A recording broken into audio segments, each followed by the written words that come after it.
lover, this is Heather from CysterWigs.com, and this is a review of the Salsa Large. This is the large version of Salsa in the color R8, also known as dark cinnamon. This is Raquel Welch.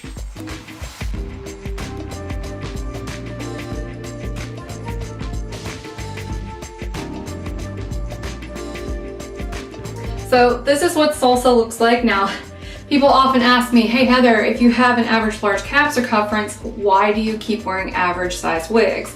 Well, that's because when you buy a large cap size, you should think of it as large in the ear to ear and not necessarily large at the circumference. And the reason why is because you can let a wig in and out at the circumference usually via the adjusters, but you can't do the same at the ear to ear. That would require cutting the cap and sewing it back together in most cases. Here's what happens when I wear a large size wig, because I have an average ear to ear measurement. If I fit the nape of the wig, which is right here, on my occipital ridge, this wig, if I want it flush up against my head, comes all the way down to here because of how generous this is at the ear to ear. And if I actually sit this where it's supposed to sit in the front and sit this where it's supposed to sit in the back, I have all this extra material back here that will kind of independently wobble around and the wig will slide around. So if you have issues with cap fit that sound anything like what I've described, your wigs are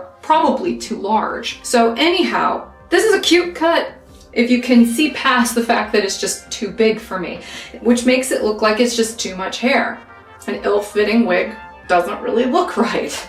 But this is a cute style, and it's cute enough that even though it doesn't fit right, you can still kind of see how cute it is, right?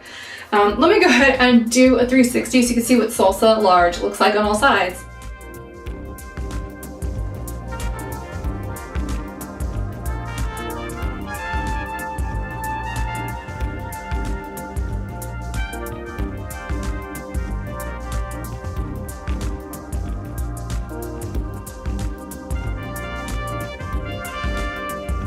If you like this, they make it in an average cap size too. So you have some options there. The layering is fantastic on Salsa. She's got almost a shape like a bob. You know, she's kind of rounded and kind of comes in like this, almost like a bob, but she's very layered and choppy and just really, really pretty. Looks like it came right from a salon, especially if you play with her a little bit to kind of separate out those layers. Just a really pretty cut. I'm gonna go ahead and take this off. I'm beginning to feel a little overwhelmed by all of this because it's too big. So let me take it off and I'll show you the cap construction. Now this one does have quite a bit of permatease. So even though this is a rooted color, you can probably still see that. So that gives it even more lift, which is even more apparent on somebody with an average cap size trying to wear this wig. So you have open wefts here on the side and in the back. You have an extended nape with a little bit of felt right below the tags, and it adjusts back here with this Velcro adjuster. Very nice and stretchy with open ear tabs, so you can easily wear glasses with this Salsa. And there's that layering up close. Super pretty style. I'm Heather, I'm from CysterWigs.com. That's CysterWigs.com. Thanks so much for watching, everybody, and have a great night. Bye-bye.